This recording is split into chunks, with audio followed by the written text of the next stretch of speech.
A sharp cry pierced the silence of the suburban morning. Not from a child, nor from a person, but a kitten's high-pitched, desperate scream. The sound bounced off garage doors, rolled down sidewalks, and jolted Anna from her coffee. She dropped the cup. It shattered on the tiles. Her heart thundered. The sound came again, mangled in pain. It was coming from the driveway. Sprinting out barefoot, she scanned the stillness, eyes darting. Nothing on the street. But then, another cry, fainter, strangled. Her breath caught. The noise was coming from under the car. Her husband's Ford Escape hadn't moved since last night. She fell to her knees, ignoring the sting of gravel, and peered into the dark engine cavity. A pair of terrified golden eyes stared back. A tiny gray kitten was wedged deep between fan belts and metal. Her body trembled. The engine reeked of oil and rust. The kitten's paw was twitching, bleeding. Anna screamed, "Don't start the car," but no one was there. Her fingers trembled as she fumbled with her phone. One wrong move, and the engine could crush the kitten. Time was evaporating. She whispered, "Hold on, baby, just hold on." Anna's fingers slipped as she reached for the kitten again. The engine was still warm from last night, searing to the touch. Her skin burned, but she didn't pull away. She could feel the kitten's breath, shallow and rapid. Her body trembled under Anna's palm. A sudden click, somewhere inside the dashboard, sent a chill through Anna's spine. She recoiled. The thought of an automatic ignition terrified her. "Please don't start," she whispered to no one. Her neighbors were starting to emerge, a few watching from porches, unsure. But Anna didn't care about their stares. She only saw those golden eyes, locked in terror. She began pulling her hair back, tying it in a quick knot, steeling herself. She grabbed her husband's toolbox from the garage, hands shaking. No time to wait for professionals. "I'll get you out," she muttered. The kitten let out a weak cry in response. That sound, fragile yet filled with trust, ignited something in her. This wasn't just about saving an animal. It was about being present when no one else could be. A promise she couldn't break. Anna's mind raced with memories. Years ago, she'd rescued a dog from the roadside, broken leg, infested with fleas. But this was different. This kitten was trapped inside something that could kill her instantly. She searched the engine for a lever or a release. Nothing made sense. Every time she touched metal, the kitten flinched, letting out that heartbreaking whimper. "It's okay," she murmured. "It's okay, baby girl." Her voice shook. Her hands were slick with oil and blood. Her arms ached from stretching. She could hear her heartbeat in her ears. The world faded away. No birds, no breeze, just that kitten and her trembling voice. She shifted her weight, reached deeper, and then her fingers brushed fur. "I've got you," she gasped. But the kitten jerked away violently, causing a sharp, metallic clang. The sound echoed like thunder. She'd made it worse.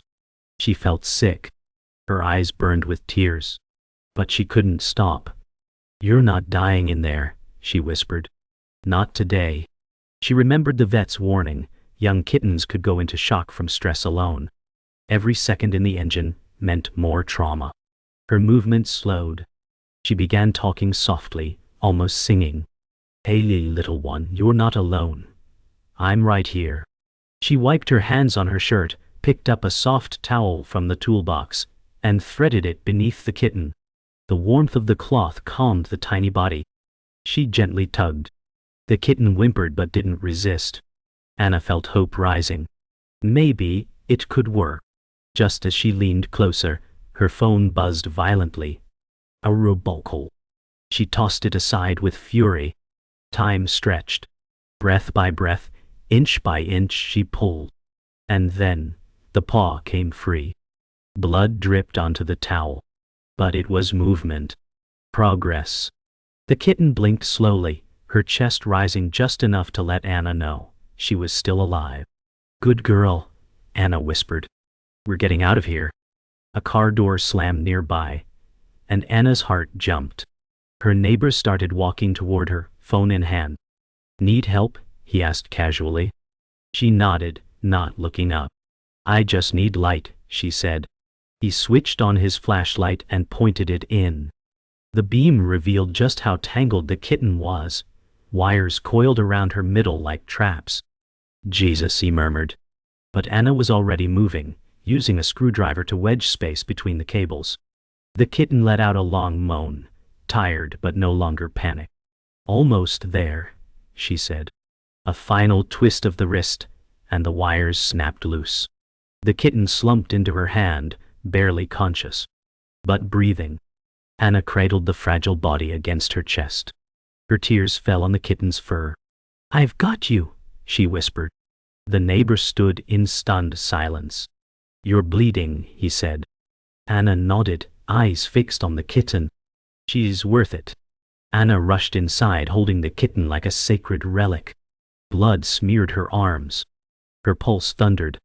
She placed the kitten on a folded towel on the kitchen table. The kitten's body barely moved, but her eyes remained open, flickering, faint. Anna gently wiped oil and grime from her fur with warm water and a soft cloth. The towel darkened with grease. The kitten didn't resist, didn't even flinch. That scared Anna more than cries ever could. "Don't shut down," she whispered. "Please stay with me." She grabbed her phone, scrolling with wet fingers for the emergency vet. Her husband burst through the door. "What the hell happened?" She pointed at the kitten. She was in the engine. All night. His eyes widened. "We need to move." He grabbed the car keys, but Anna hesitated. Could the drive jolt her into shock? She wrapped the kitten in a dry towel and cradled her gently. "Go slow," she said, voice shaking. "Please. She's not just a stray." Her husband nodded, and they left the house like they were carrying a dying child. The drive felt endless. Anna sat in the back seat, both hands wrapped around the bundled kitten like a prayer. Her husband drove carefully, one eye constantly checking the rear view. Dalways. Every bump in the road made Anna wince. The kitten's breathing was shallow, but steady. "Just a few more minutes," she murmured. She kept her cheek close to the towel, listening to the fragile rise and fall. The car was silent. No music, no radio, only the soft hum of wheels and Anna's whispered words. "You're safe now. You're going to be okay." The vet's clinic came into view, and Anna's stomach twisted.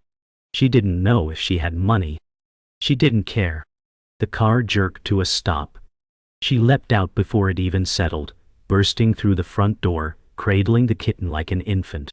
The receptionist's eyes widened, recognizing panic. "Emergency?" Anna nodded, breathless. "She's not moving. Please help her." The door to the back room opened, and the vet emerged. Time bent as the kitten was taken from her arms. Inside the clinic, sterile white walls buzzed under cold fluorescent lights. Anna stood frozen by the door, arms still locked in the shape of where the kitten had been. Her husband gently touched her shoulder. "Sit," he whispered. She obeyed numbly, folding into a plastic chair. Minutes passed like hours. The door to the back room remained closed. She stared at it, eyes unblinking. 1,000 thoughts raced. What if the kitten had internal bleeding?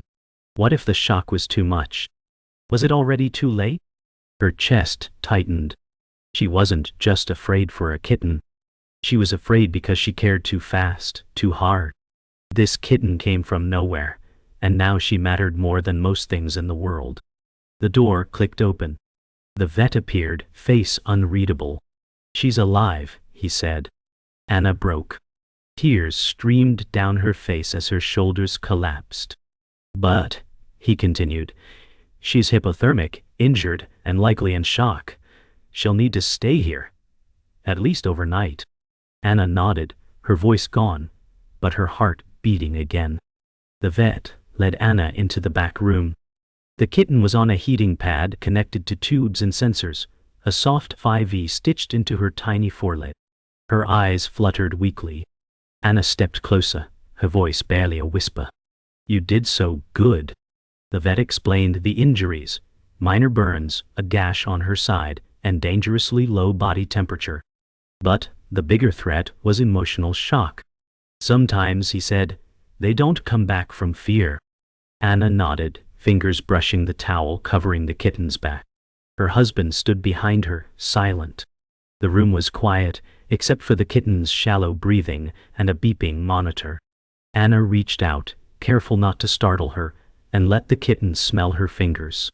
A weak purr escaped, thin and fractured. It was the smallest, most beautiful sound Anna had ever heard. She smiled through tears. "She remembers me," she said. The vet watched silently, a soft smile touching his face. In that fragile moment, something solid formed, a bond sealed in pain, effort, and survival. Anna stood outside the clinic, the air crisp against her tear-stained cheeks. She hugged herself, watching cars roll by, people walking past oblivious to what had just happened. Her husband stood a few feet away, giving her space.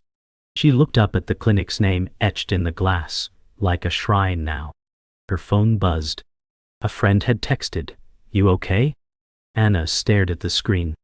How could she explain what had changed inside her? That a bleeding kitten had reminded her of something she'd forgotten, that life demands care in its smallest forms. That to be there, to show up for something helpless, was everything. She typed back, "Not really. But she's alive." She glanced back at the window. Inside, the kitten rested, breathing, healing. She whispered, "You held on, little girl." Her husband joined her, placed his arm around her shoulders. They stood there in silence, the weight of love and pain shared quietly between them, no words needed anymore. By the next morning, Anna's stomach twisted with anxiety. The vet hadn't called. She stared at her phone for hours. Every vibration made her flinch. "Oh." Finally a message lit the screen. She made it through the night, but her vitals are unstable. Anna barely had time to dress before she was in the car again. The clouds hung low, heavy with rain. Her husband offered to come, but she shook her head. She needed to do this alone. When she arrived, the clinic smelled of antiseptic and worry. The receptionist recognized her instantly and nodded silently. Anna was led back to the recovery ward. The kitten was curled in a clear plastic oxygen box, her tiny ribs moving like trembling leaves. "She hasn't eaten," the vet said gently. "She's alert but won't respond to food or stimuli." Anna's heart sank. She crouched beside the box, pressing her palm to the surface. "Come on," she whispered. "Don't go quiet on me now." Anna stayed for hours. She read softly from her phone, played gentle sounds, even recorded herself calling the kitten "little fighter." Still, the kitten barely moved. A nurse entered with antibiotics and fluids. "You can try feeding by hand," she said. Anna's hands trembled as she opened the box. She placed a tiny syringe near the kitten's lips. At first, nothing. Then a flicker. Her tongue brushed the nozzle. Anna gasped. "Yes, just like that," she encouraged. Slowly, the kitten accepted a few drops. Not enough, but something. The vet peeked in. "That's the first response we've seen." Anna's eyes glistened with tears. "She knows I'm here." The kitten's paw shifted slightly toward Anna's wrist. "That's not just survival," she whispered. "That's trust." The vet knelt beside her, smile soft but wary. "She's fighting," he said. "But we're not out of the woods yet." Anna nodded, determined. "Then I'll fight too." Outside, the storm broke. Rain hammered the roof. Thunder groaned above. Anna sat in the dim waiting area once more, soaked from her last dash to the car. Her clothes clung to her. She refused to leave.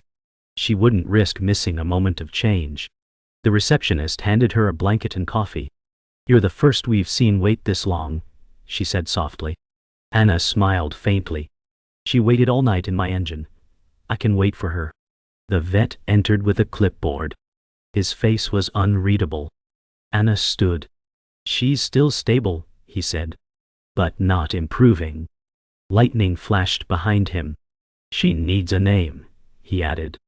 something to hold on to. Anna looked out the rain-speckled window. A crack of thunder made her jump. Then she whispered, "Storm." The vet nodded. "Storm it is." Anna repeated the name silently, as if giving the kitten an identity would anchor her to life. The storm outside raged on. That night, Anna couldn't sleep. Her mind replayed every sound, the cries, the metal clanks, the kitten's faint purr. She opened her laptop and began searching. Feline shock trauma, hypothermia, emotional detachment in rescues. She scribbled notes, digging deeper. Medical jargon blurred with desperation. She even joined a cat rescue forum, posting Storm's story. Responses flooded in, encouragement, similar rescues, some tragic, others miraculous. One user, a rescue worker, messaged, "Talk to her. Hold her. If she connected once, she can do it again." Anna stared at the words, tears welling. She typed, "She trusts me. I just don't know if it's enough." She decided to return before dawn. If Storm needed her voice, her touch, her presence to hold on, she would give that. All night if needed. She closed her laptop, eyes stinging, heart racing. Storm hadn't just entered her home. She'd taken root in her soul. Before sunrise, Anna returned to the clinic. The receptionist was surprised but let her in. "She's been restless," she said. "Maybe she was waiting for you." Anna's chest tightened. She stepped quietly into the recovery room. Storm was awake, eyes alert, if still tired. Anna knelt beside the crate, opened the side panel, and let her hand rest inside. The kitten sniffed once, then, slowly, crawled forward. One paw at a time, she collapsed into Anna's palm. A broken mule escaped her throat. Anna gasped. "That's my girl." She stroked the fur between Storm's ears. The purr came again, stronger this time. The vet walked in, witnessing the moment. "That," he said quietly, "might have just saved her." Anna smiled. "We both needed saving," she replied. In that pre-dawn silence, filled with beeps and soft purring, something invisible mended, inside the kitten and inside Anna. Storm was healing faster than anyone expected. By the third day, she was standing unsteadily, sniffing the corners of her crate. Her eyes followed Anna's every move. The vet was cautiously optimistic. "Her will is stronger than most," he said. Anna smiled but sensed something strange. Storm flinched when male voices entered the room. Her tiny body stiffened, pupils dilating, claws extended. But with Anna, she remained soft. The vet noticed too. "She has a trigger," he murmured. "Likely past trauma." Anna stared at Storm, who now hid behind her food bowl, trembling. A lump formed in Anna's throat. "You've been through more than I thought." She sat beside the crate, letting Storm come forward at her own pace. The kitten finally stepped out and curled into her lap, purring gently. But something in Anna's heart shifted, from rescue to responsibility. She wasn't just a survivor. She was a victim. Someone had abandoned her. And worse, maybe she'd been abused. That night, Anna couldn't rest. Her mind spun with images. Storm flinching, Storm hiding, Storm trembling. She pulled up the neighborhood forum and began searching lost pet posts, rescue logs, and missing animal alerts. Nothing matched. But then, a comment on an old post from weeks ago. "Kitten dumped near Elmwood garages. Crawled up into a car to survive. Couldn't catch her." The words twisted Anna's stomach. The username was a local delivery driver. She messaged immediately. "Do you remember the kitten?" A reply pinged within minutes.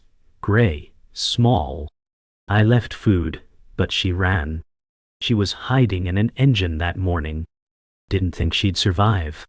Anna's heart cracked. "She did," she whispered aloud. Storm had been abandoned. Not lost. Left behind like trash.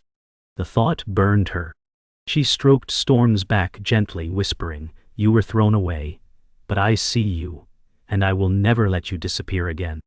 The next morning, Anna returned to the garage where she found Storm. She stood in silence, heart heavy. Oil stains on the concrete still remained. Leaves scattered across the driveway like forgotten memories. She crouched near the SUV's engine and looked again, tracing the gap where Storm had hidden. "How long were you out here?" she asked softly. A neighbor walking his dog paused. "That kitten yours?" he asked. Anna hesitated. "She is now." The man frowned. "Someone left a box of kittens out here last month. 2 were dead. 1 ran. We figured coyotes got her." Anna's breath caught. "She wasn't eaten," she said. "She survived." The man shrugged and walked on. Anna stared at the spot, fury and sadness rising like bile. Storm had been discarded, but she'd chosen to live. Not because anyone helped, but because she refused to give up. Anna whispered, "You are not broken. You're a miracle." Later that day, Anna met with a local animal welfare volunteer. They sat in her backyard, under the shade of a maple tree. Storm lay curled in Anna's lap, dozing peacefully. "Do people really do this?" Anna asked. "Just abandon them?" The volunteer nodded grimly. "More than you want to know. Garages, ditches, highways, especially kittens. They don't scream as loud." Anna looked down at Storm, who twitched in sleep. "She didn't even meow until I touched her."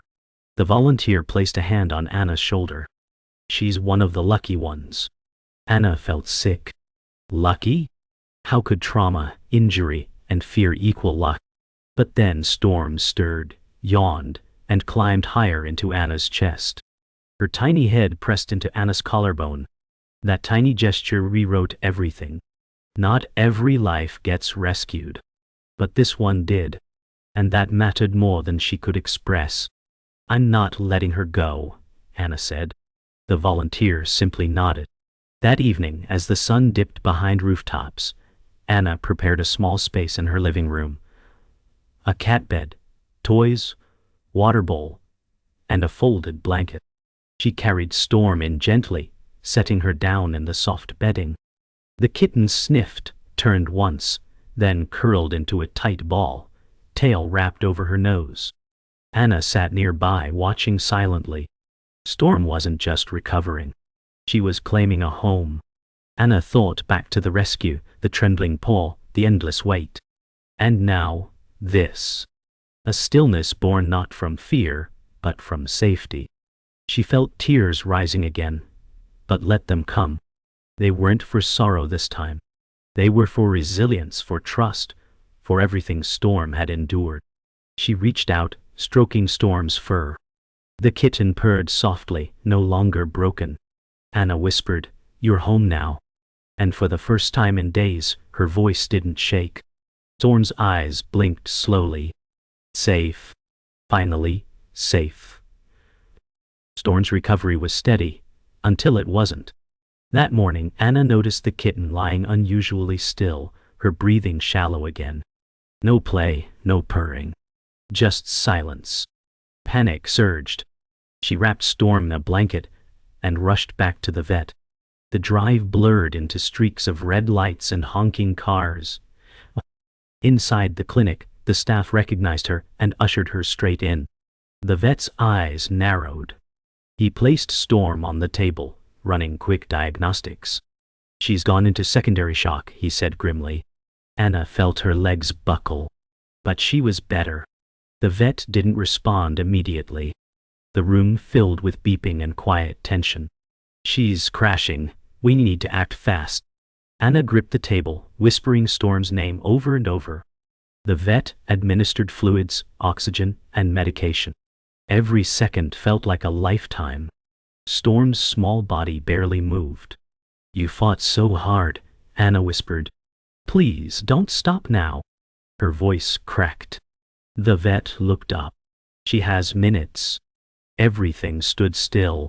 Storm's heartbeat was erratic, barely detectable. The vet prepared a shot, adrenaline. Anna stood frozen. "Will it hurt her?"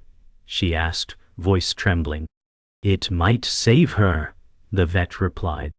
Without hesitation, he injected it. The room went silent. Beep, bite. Beep. My. Then, nothing. Then, beep. Again. Steady.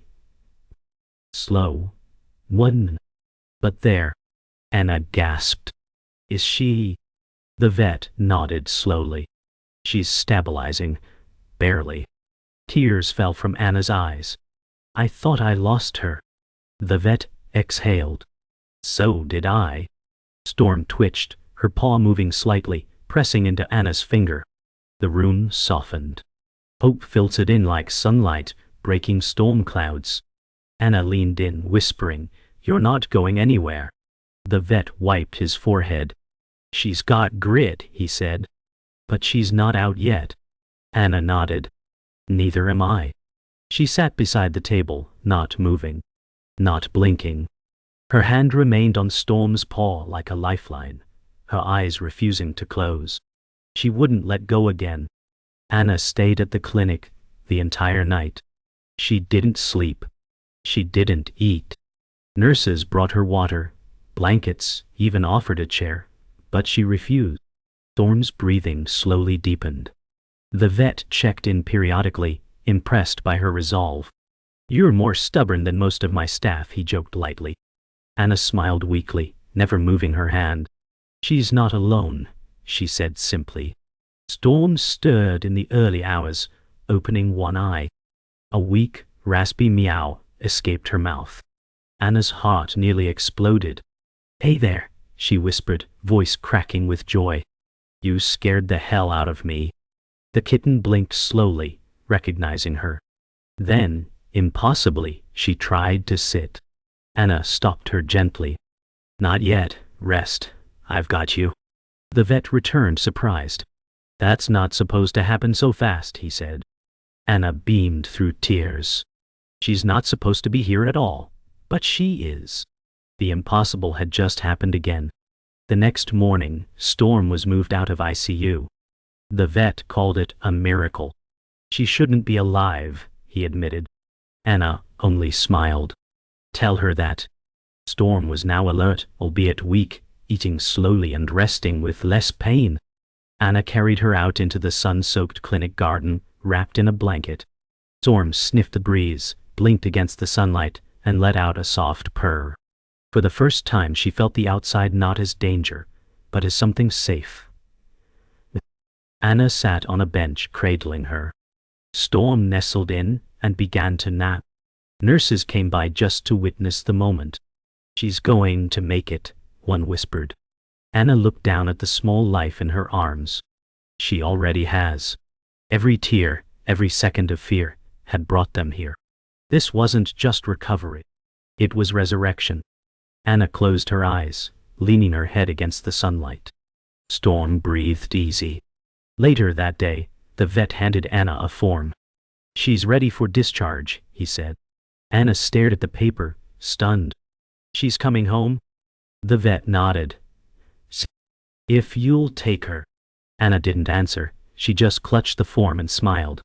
Minutes later, Storm was tucked into a soft carrier, her eyes wide but calm. Anna carried her like a newborn heart full.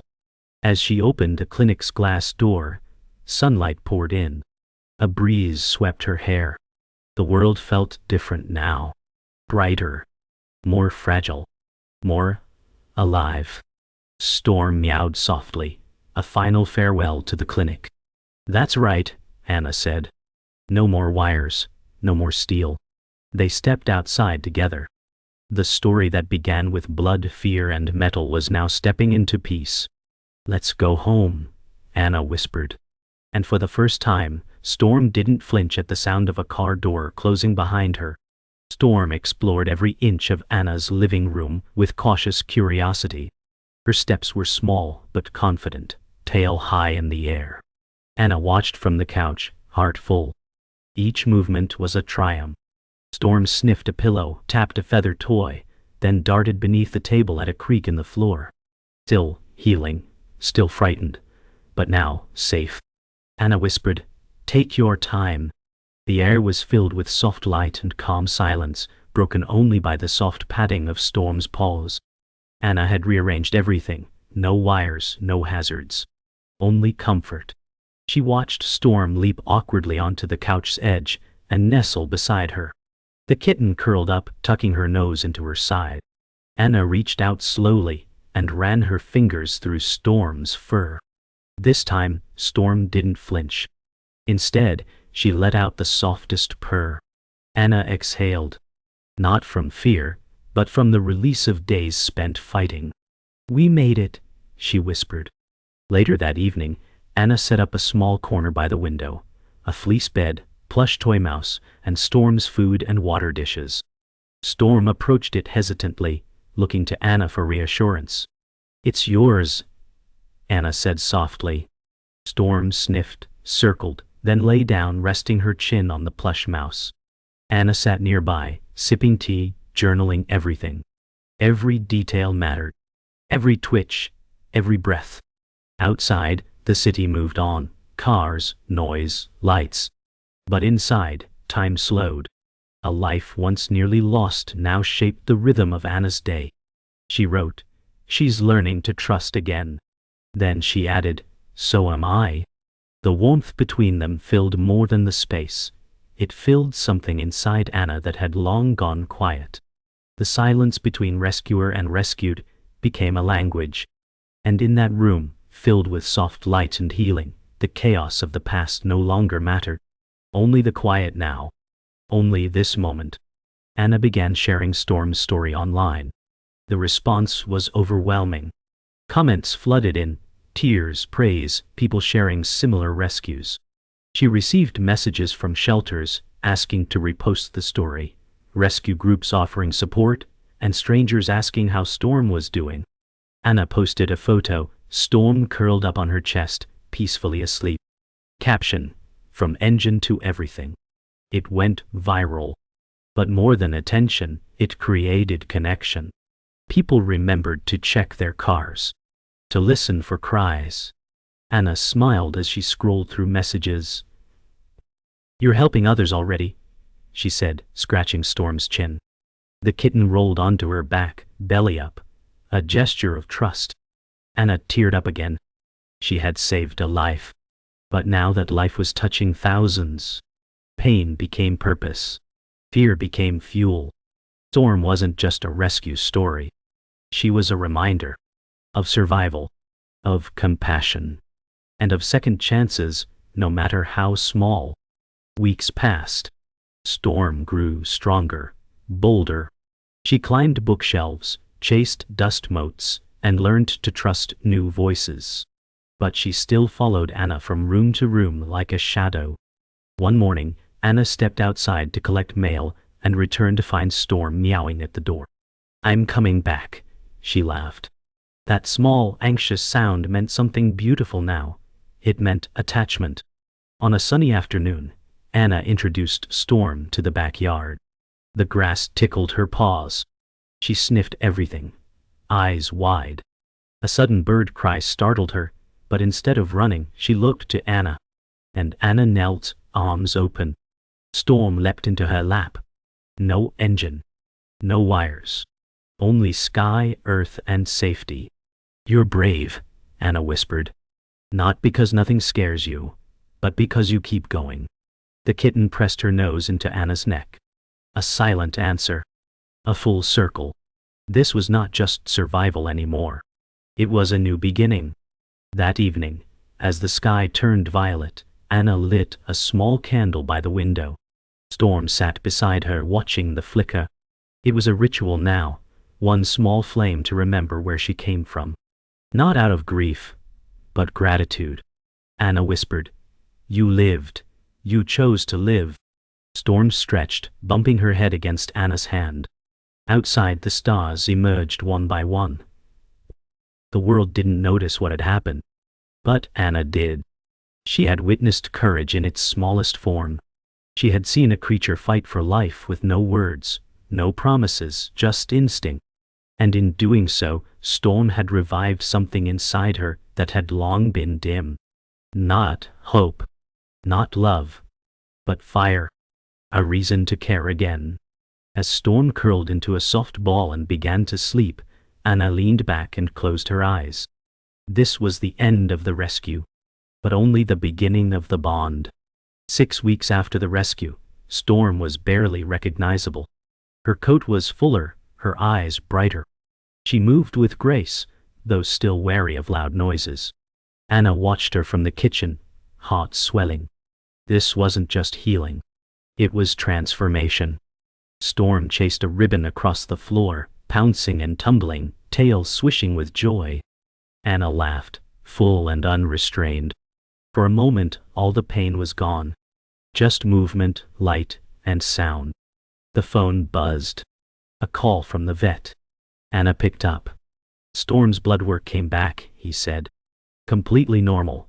She's clear. Anna sat slowly on the floor, stunned. She's healthy? Completely? She hung up and looked at Storm.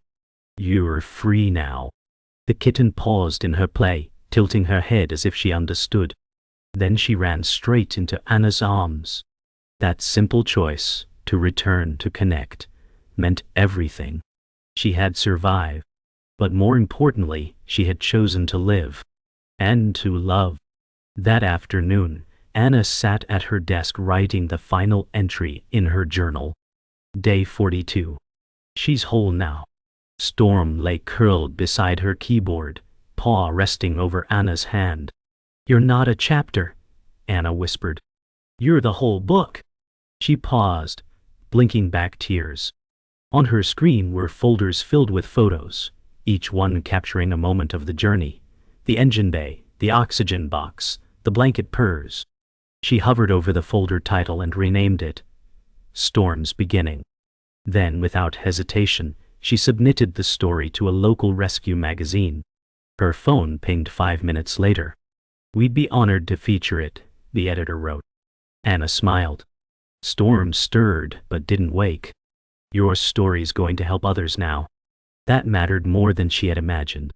A small life, saved by compassion, now echoing far beyond their quiet home. Not all heroes wear capes. Some wear scars and purr in their sleep. A week later, Anna and Storm walked into the local shelter, not as victims, but as volunteers. Storm rode in a soft carrier, tail flicking curiously. Children gathered around as Anna told the story to a group of wide-eyed kids. She was once alone, Anna said, but she never gave up. Storm peeked out, meowing softly. The kids gasped with delight. One asked, "Is she scared?" Anna smiled. Not anymore. The shelter director approached. You're an inspiration, she said. Both of you. Anna looked down at Storm and back at the children. And I want to alcotted chiwo, mayored. She's not just a pet. She's proof that love can find you, even when you're hiding. That day, 3 animals were adopted after hearing Storm's story. Anna filled out paperwork to foster another kitten. Storm sat beside her, watching calmly. The journey wasn't ending. It was expanding. One life had sparked a ripple. And it all started with a cry from an engine. That night, as the stars blanketed the sky, Anna stood outside under the quiet moonlight. Storm perched on her shoulder, tail curling around Anna's neck. The breeze whispered through leaves, the air cool and still. Anna whispered, "Thank you for choosing me." She didn't expect an answer, but in Storm's slow blink, in the way she leaned closer, it came. They stayed like that for a long time, woman and cat, survivor and soul. Anna thought of all the times she'd nearly given up, of how close she'd come to silence, and how a kitten's cry shattered it. Sometimes, the world gives you exactly what you need, wrapped in fur, fear, and fight. She pressed her cheek against Storm's head. I won't waste this second chance. Storm purred softly. The stars above blinked like promises. They had each other now. And no matter what came next, they were already home. The screen fades to black. Then, soft sound. A purr. Then the whir of an engine turning off. Fade in, Anna's driveway. She opens the car door, kneels, and knocks on the hood. A moment passes. Silence. Then a soft meow, this time from behind her. Storm sits on the porch, watching her with knowing eyes. Anna laughs. It's a routine now. She checks. Always. Because someone might be there. A tiny life waiting to be seen. Final words appear on screen. Always knock. Always check. 1 second can save a life. The camera lingers on Storm sitting proudly in sunlight. She blinks slowly, eyes bright, tail flicking once. The screen fades out again, leaving only the sound of wind and one last purr. A soft, hopeful whisper that refuses to be forgotten. The miracle wasn't just that Storm was saved. The miracle was that someone heard her cry and answered it.